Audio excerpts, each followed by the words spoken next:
IPL మొదటి మ్యాచ్‌లోనే పూనకాలు రప్పించాడు. RCB cup defend చేసుకోగలదనే ధైర్యాన్ని ఆర్సీబీ ఫ్యాన్స్‌కి ఇచ్చాడు. చిన్నస్వామి స్టేడియంలో తన అభిమానులకి కోహ్లీ తన విశ్వరూపాన్ని చిన్న టీజర్‌లో చూపించాడు. ఏదైతే చూసి తరించాలి అని ఆర్సీబీ ఫ్యాన్స్ గ్రౌండ్‌కి వచ్చారో కోహ్లీ వాళ్ళకి అదే గిఫ్ట్‌గా ఇచ్చాడు.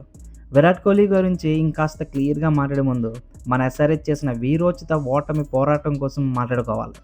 ఈసారి కప్పు కొట్టేది ఫిక్స్ అని ఆర్సీబీ ఫ్యాన్స్ అంటుంటే అసలు మా బౌలింగ్ ఏంది సామి అని ఎస్ఆర్హెచ్ ఫ్యాన్స్ తలలు పట్టుకుంటున్నారు. SRH team intra squad matches జరుగుతున్నప్పుడు అర్థమైపోయింది బౌలింగ్ వీక్గా ఉందని. బట్ ఎంత వర్స్ట్గా ఉందని ఈ మ్యాచ్ తర్వాత ఇంకా కాస్త అర్థమైంది. అసలు ఏమాత్రం పసలేని బౌలింగ్. మ్యాచ్లో కంబ్యాక్ ఇస్తారని నమ్మకం ఎక్కడ కనిపించలేదు. బ్యాటింగ్ పైన పెట్టిన శ్రద్ధ బౌలింగ్ మీద లేనట్టు క్లియర్గా తెలుస్తుంది.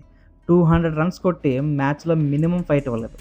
కమిన్స్ లేని లోటు అని చెప్పడం లేదు. ఒకవేళ ఉన్నా ఒకటితోనే కప్ విన్ అవ్వాలంటే అసాధ్యం. కమిన్స్కి తోడుగా మరొక వరల్డ్ క్లాస్ బౌలర్ ఖచ్చితంగా ఉండాలి. 300 రన్స్ కొట్టినా మ్యాచ్ విన్ అవుతాం అని నమ్మకం లేని ఈ రోజుల్లో ఇషాన్ కిషన్ అండ్ అనికేత్ వర్మ 200 వరకు తీసుకొచ్చారు. 200 రన్స్ భారీ టార్గెట్తో చేసింగ్ దిగిన ఆర్సీబీ ఎస్ఆర్హెచ్కి చుక్కలు చూపించింది.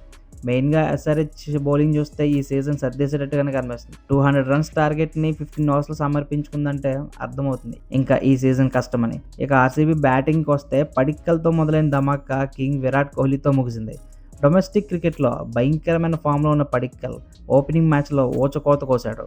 పడిక్కల్ చేస్తున్న బ్యాటింగ్కి ఎస్ఆర్హెచ్ కెప్టెన్ ఇషాన్ కిషన్ అయోమయంలో పడిపోయాడు. ఏ ఫీల్డింగ్ పెట్టాలి, ఏ బౌలర్తో వేయించాలనే కన్ఫ్యూజన్లో పడిపోయాడు. పడిక్కల్కి తోడైన విరాట్ కోహ్లీ మెరుపులు ఫ్యాన్స్కి పైసా వసూలని చెప్పాలి.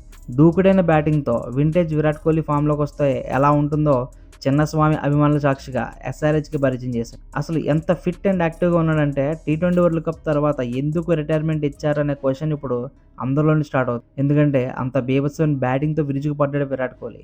మెయిన్గా హర్షల్ పటేల్ని కొట్టిన ఆ స్ట్రైట్ సిక్స్ అయితే మాత్రం నెక్స్ట్ లెవెల్ అని చెప్పుకోవాలి. Shot of authority. ఈ షాట్ చాలు ఈ సీజన్లో కోహ్లీ ఏం చేయబోతున్నాడని అర్థం చేసుకోవడానికి. ఈ మధ్యకాలంలో కోహ్లీ వెయిట్ చేస్తూ ఆడటం చూసాం. బట్ ఈ మ్యాచ్లో వేటాడటం చూసాం. వచ్చిన బాల్ని ఎంత త్వరగా బౌండరీకి పంపిద్దామనే ఆతృత చూసాం. ప్రజెంట్ ఉన్న విరాట్ కోహ్లీ ఫామ్ 2016కి మించి ఉన్నట్టుగా అనిపిస్తుంది. మీకు ఎలా అనిపించింది? కోహ్లీ 2016 సీన్ రిపీట్ చేస్తాడా? ఎస్ఆర్హెచ్ తన బౌలింగ్ని సరిదిద్దుకొని కంబ్యాక్ ఇస్తుందా? కామెంట్స్లో చెప్పండి. వీడియోని లైక్ చేసి ఛానల్ సబ్స్క్రైబ్ చేసి పెట్టుకోండి. జై హింద్.